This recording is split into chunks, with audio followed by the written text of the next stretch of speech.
Once, in a quiet village on the edge of a great forest, lived a young girl known to everyone as Little Red Riding Hood. She had earned her name from the bright scarlet hood her grandmother had sewn for her. Hey, Little Red Riding Hood, this is for you and your mom. The hood was her favorite, and she wore it every day, even when the sun was warm. La la la. Little Red was cheerful, kind, and loved by all. But she was also curious, and sometimes a little too trusting. One spring morning, her mother prepared a basket filled with bread, butter, and a small jar of honey. Your grandmother is ill, and this food will comfort her.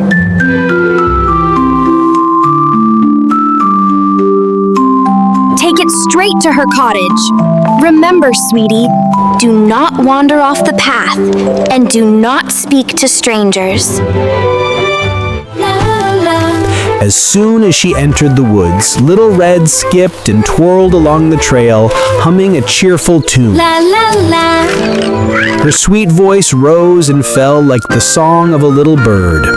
She chased butterflies with outstretched hands, laughing as they danced just out of reach, and stooped to gather autumn leaves, their golden edges sparkling with morning dew.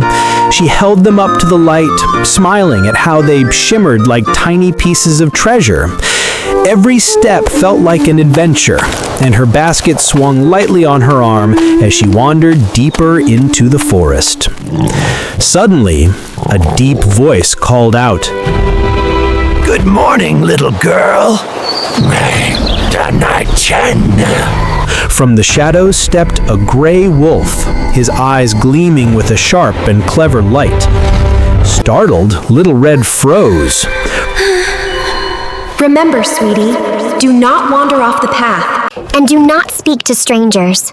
Yet the wolf's voice was smooth, his smile gentle, almost kind, and in that moment she forgot her caution. Why are you all alone in the woods?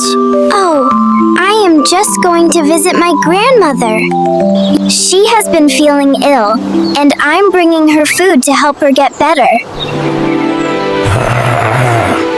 How thoughtful! And where does your grandmother live? At the edge of the forest, under the 3 great oak trees, that way. The wolf licked his lips. What a lucky grandmother she is! Why not pick some flowers for her? Grandmothers love flowers. Oh, that's a lovely idea.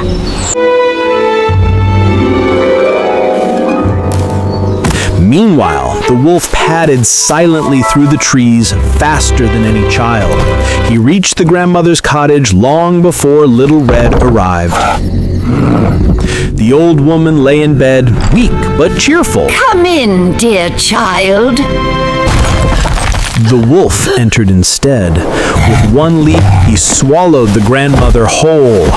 Then he pulled on her nightcap, slipped under the covers, and waited.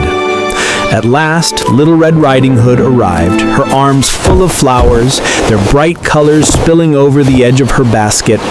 She noticed the cottage door slightly ajar. A shiver ran down her spine. Still, she pushed it open and stepped inside. Grandmother, it's me. She called softly, her voice trembling in the dim, musty room. Come closer, child. The figure beneath the blankets shifted slightly. Little Red frowned. The room smelled strange and musky. She approached the bed cautiously. Grandmother, what big eyes you have. All the better to see you with, my dear. The wolf answered smoothly, his eyes gleaming beneath the cap. And what big ears you have. All the better to hear you with. He growled, his voice low and rumbling. What big teeth you have. The wolf threw back the covers. All the better to eat you with. He roared.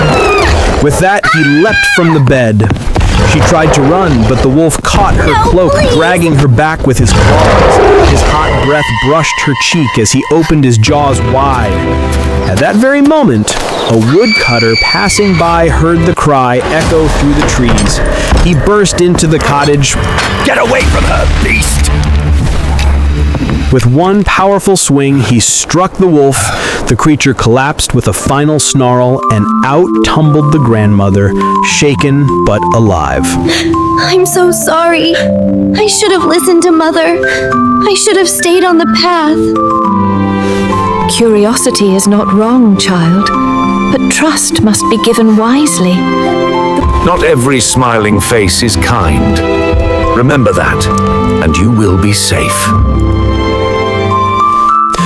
From that day forward, Little Red Riding Hood never strayed from the path or spoke to strangers in the woods.